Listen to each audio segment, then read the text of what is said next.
enormous magical energy! Sorry, playtime's over.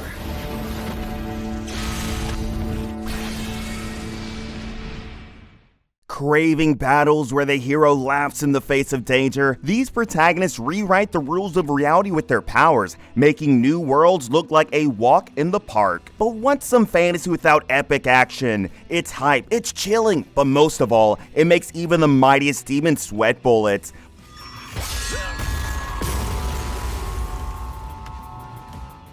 Welcome to Animeology, and today we're dipping our toes into the new age of fantasy, with magic that would make even Gandalf jealous, and skills that give a whole new meaning to the term overpowered. Number 10, my appraisal skill as a reincarnated aristocrat.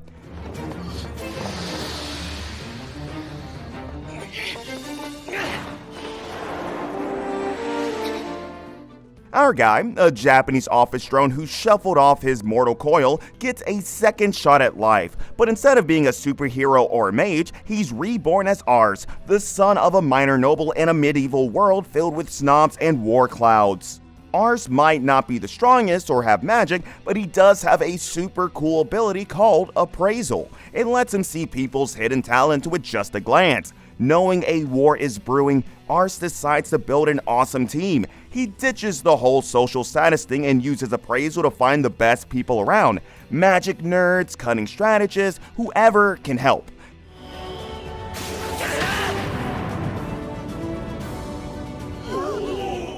Together, they'll take the Levant family from a tiny territory to a force to be reckoned with. They'll have to navigate political backstabbing, fight powerful enemies, and maybe even use Ars's appraisal skill to sniff out hidden dangers. Basically, Ars and his misfits are on a quest to climb the social ladder, all while trying to stop a war and maybe even change the whole dang empire. Number 9, Shangri-La Frontier.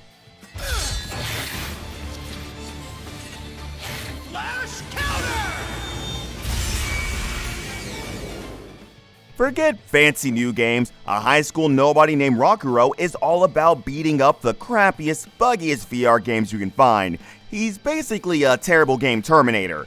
But after conquering yet another stink bomb, Rokuro gets bored and decides to try the super popular VR MMORPG Shangri-La Frontier. Turns out, all those weird tricks he learned from terrible games become surprisingly useful in this crazy world.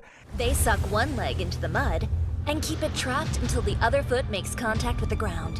This creates a forced walking state. Now, under the username Sunraku, Rokuro tackles insane challenges with his own quirky style, maybe even making some friends along the way. It's gonna be a wild ride through this top-rated game, all thanks to Rokuro's experience with the absolute worst. Number 8, Wistoria, Wand and Sword.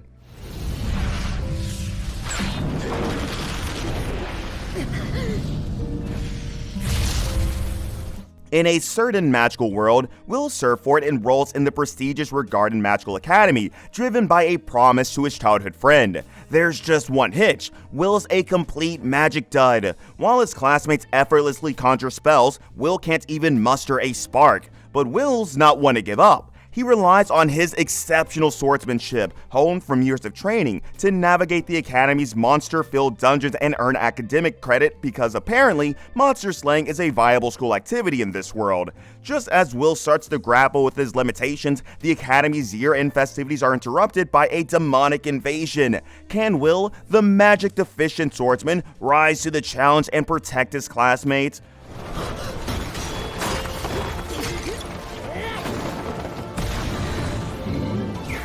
Perhaps his lack of magical aptitude holds a hidden advantage, and the key to stopping the demons lies not in flashy spells, but in a different approach to magic altogether. Number 7, Kaiju No. 8. We'll go out the window! Kafka Hibino has always wanted to join the defense force and fight kaiju alongside his childhood buddy, Mina Ashiro.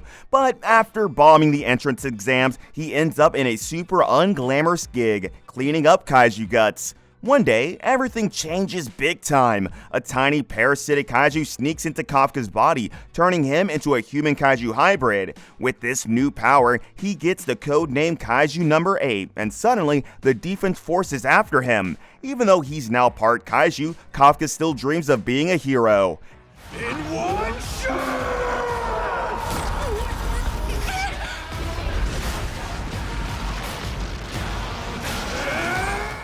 Keeping his new identity a secret, Kafka joins the defense force with a fresh batch of recruits, including a total prodigy. But becoming a hero isn't a walk in the park. He has to get a grip on his kaiju powers, keep his secret under wraps, and face off against even bigger kaiju threats that could put the world in danger. Number 6. Mashle, Magic and Muscles.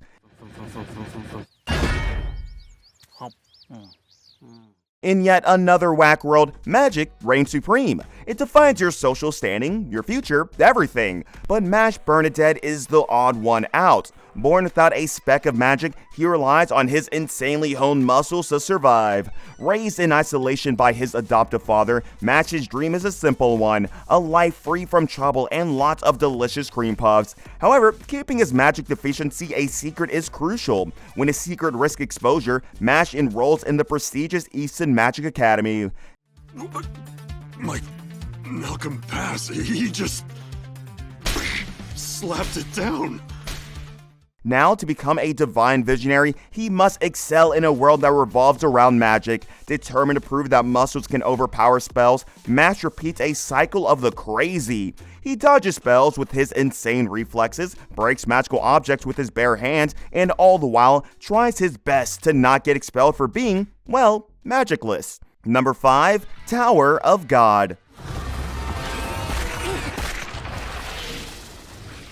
Bomb and his best friend Rachel are stuck under a giant tower their whole lives. When Rachel gets a chance to climb the tower and see the stars, Bomb is bummed he can't go with her. But Rachel ditches him anyway, leaving Bomb super heartbroken. Not one to be left behind, Bomb barges into the tower himself. Turns out, climbing this tower ain't easy. Bomb has to pass all these crazy tests on each floor, making new friends along the way. 3, 2, 1. Time's up. He discovers he's got some hidden powers too, like being the chosen one or something, just weird stuff like that. This tower has a lot of secrets though, and the higher Bomb climbs, the weirder things get. Will Bomb reach the top and find Rachel, or will the tower itself stop him? Maybe something happens, maybe it doesn't. Climb the tower to find out. Number 4. Hell's Paradise. Then let me show you. Ninpo Ascetic Blaze. Edo-era Japan, Gabimaru the Hollow, a legendary ninja with a knack for cheating death, awaits execution. To escape the chopping block, he's offered a deal. Join a ragtag group of convicts on a perilous mission. Their destination? A mysterious island rumored to hold the elixir of immortality. The catch? The island is crawling with deadly creatures and even deadlier secrets. To earn its freedom, Gabimaru must find his way through this twisted paradise alongside a stoic executioner tethered to him by a chain.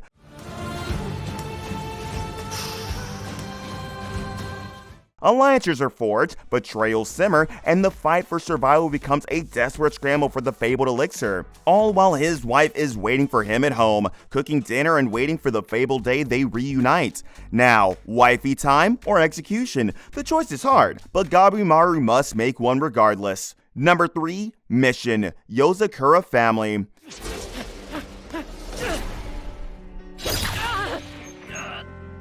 A shy high schooler Tile just hangs with his chill friend Mutsumi. Turns out Mutsumi's not so ordinary. Her family runs the ultimate spy ring. When Mutsumi's super protective brother throws a fit, Tile gets dragged into the whole mess. The only way to survive? Become Mutsumi's husband and join the spy family. Now Tile's juggling wild missions, nutty family antics, and maybe even a little crush on his new wife. With Mutsumi by his side, they gotta train like crazy, untangle family secrets, and maybe even solve the puzzle of Tayo's past. It's gonna be a wild, action-packed ride, but hey, at least he's not lonely anymore. Number 2, that time I got reincarnated as a slime.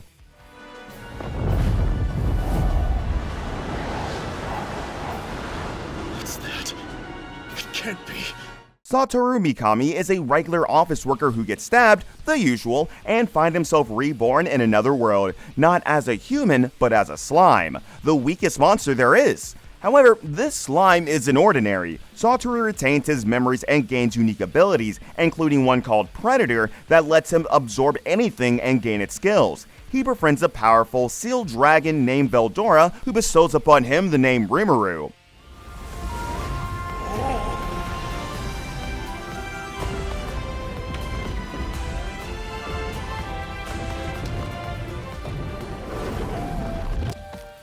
Rimuru uses his newfound abilities to more or less conquer this fantastical world, forming alliances with various monsters and helping them overcome challenges. As Rimuru aids others and devours strategically, he grows stronger, attracting more followers. His goal is to build a safe haven for all monsters and create a nation where everyone can thrive. Number 1. The Eminence in Shadow.